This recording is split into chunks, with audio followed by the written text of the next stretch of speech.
Two goals are here. After unprecedented consultations, the MDGs have progressed to the SDGs. The SDGs are 17 goals with 169 targets that are all-encompassing and have the capacity to create a beautiful world for all. This, however, can only be a reality if the enabling environment is created for the SDGs to succeed, and the mistakes that were made with the MDGs are not repeated. It's been said by experts and professionals during the course of this course on financing for development that trillions of dollars will be required to successfully fund the SDGs. Give an example. About $6 trillion is needed annually for infrastructure alone globally. However, only $3 trillion is being invested. Of this $3 trillion, the private sector component is $400 billion. According to Mrs. Ngozi Okonjo-Iweala, former Minister of Finance of Nigeria, and other experts, 50 to 80% of resources needed for the SDGs will have to come from domestic resource mobilization. Domestic resource mobilization has been shown to be growing in several developing countries and, of course, in Nigeria. The billions available now will need to be catalyzed into trillions. So how do we access the trillions required for the SDGs? Well, the good news is evidence shows that there's enough resources in the world to fund the SDGs.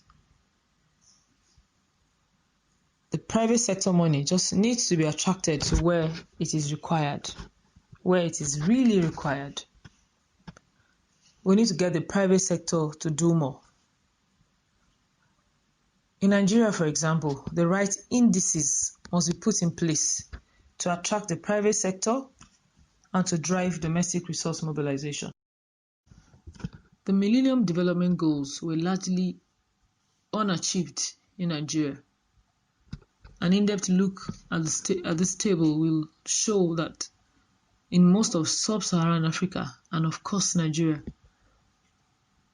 the long journey of the MDGs were only achieved by a few miles. There's really a long, long way to go. Well, thank God the SDGs are here. The MDGs were largely plagued by corruption in Nigeria. In several states, the Economic and Financial Crimes Commission has docked a number of public servants and political appointees for embezzling MDG funds. A lot of projects implemented by the MDGs office at various levels only exist on paper. If corruption is not tackled right now in Nigeria, in the next 15 years, not much would have changed in the infrastructural landscape and development status of Nigeria. Let me give you an example of the scale of corruption in Nigeria. A man named James Ibori was governor of a state in Nigeria for 8 years. And in 8 years, he stole, evidence has it, that he stole about $300 million. Mr. Ibori is currently in jail in the UK for corruption charges, money laundering.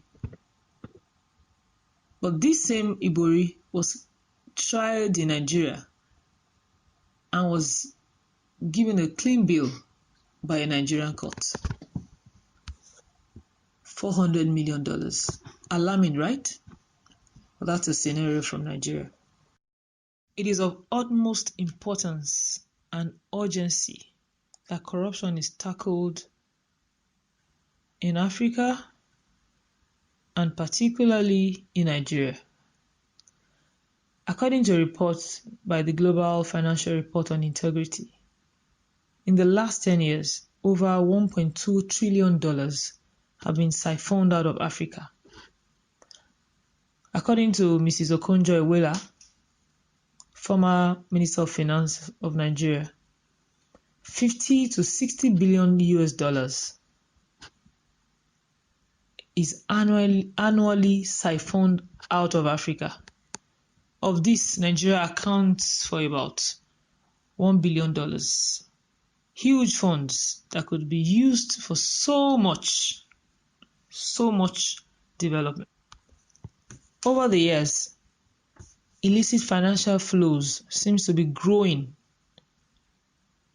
in quantum out of Africa, and of course have now trounced official development assistance and FDI together. So this calls for urgent attention.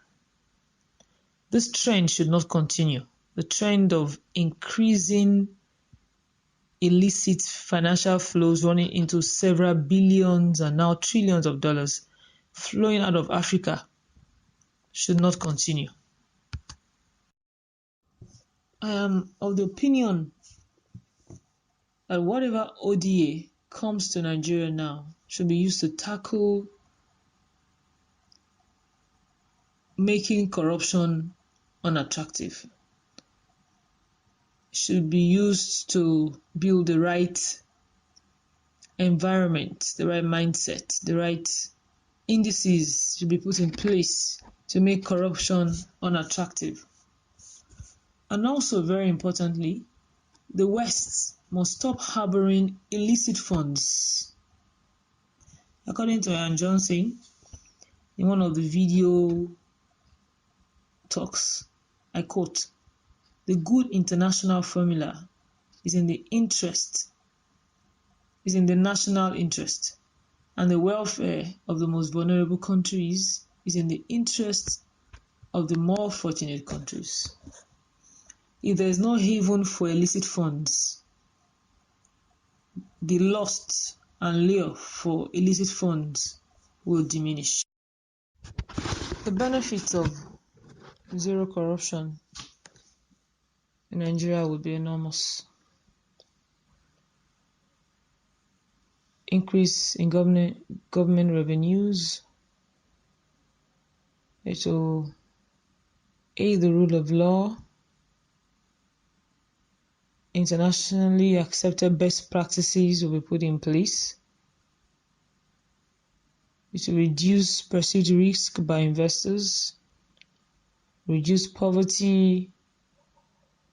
There will be more people, more children in schools.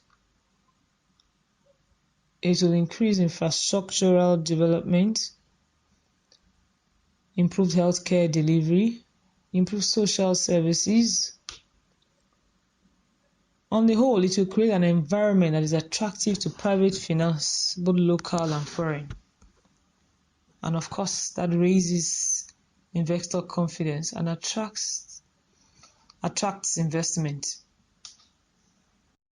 This graph shows that the Nigerian government needs more resources for capital expenditure. If corruption is adequately tackled and brought to the barest minimum, there will be more resources available for capital expenditure, which is a necessity for the growth of any economy and nation. Nigeria has a population of 170 million people. 70% of these are under the age of 40. This presents a huge opportunity. Therefore, Nigeria is an opportunity that the world needs to make happen. Nigeria is an opportunity waiting to happen.